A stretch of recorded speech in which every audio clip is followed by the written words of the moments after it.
পবিত্র ঈদুল ফিতর, খুশির জোয়ারে ভাসছে সারা দেশ। প্রিয়জনের সাথে আনন্দ ভাগ করে নিতে নারীর টানে বাড়ি ফিরেছে মানুষ। কিন্তু এই উৎসবের আকাশ যখন ঝলমলে, তখন কিছু মানুষের পৃথিবী বিষণ্ণতায় ঢাকা।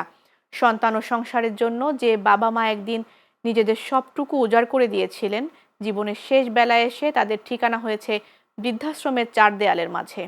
শহরের কোলাহল থেকে দূরে প্রিয়জনদের ফোন বা আগমনের প্রতীক্ষায় প্রহর গুনছেন তারা। তাদের সেই বিবর্ণ আর নিভৃত ঈদের বিস্তারিত থাকছে RK রেজার রিপোর্টে।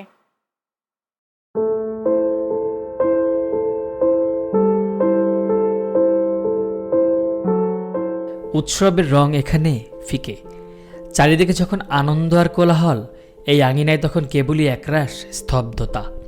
ঈদ মানে এদের কাছে কোনো খুশি নয়, বরং ফেলে আসা দিনগুলোর এক একটি দীর্ঘশ্বাস।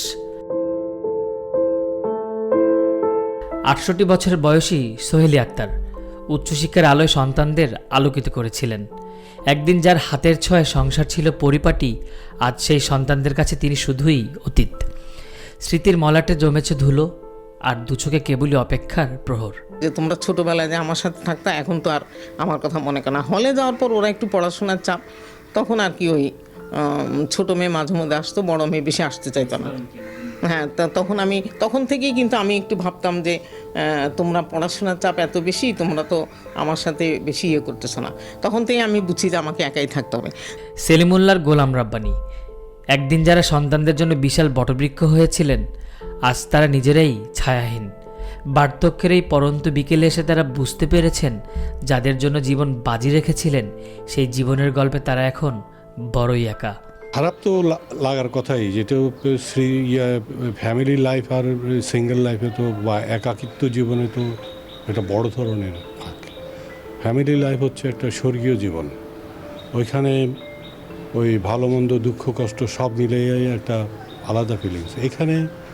এখানে আসলে কোনো ফিলিংস নেই, মানে জাস্ট বেঁচে থাকার জন্য এই জীবনটা বেঁচে নেওয়া।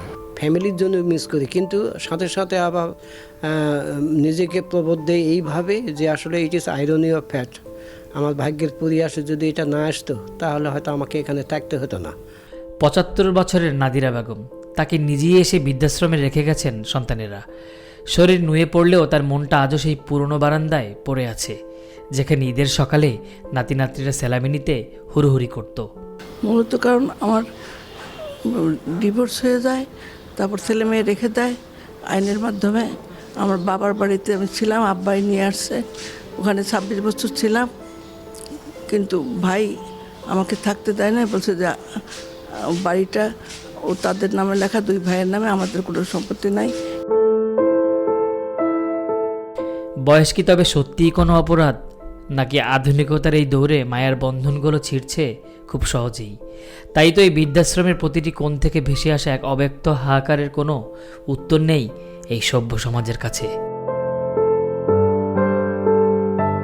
ঈদ মানেই পরিবার পরিজনে একসাথে আনন্দ উপভোগ করা।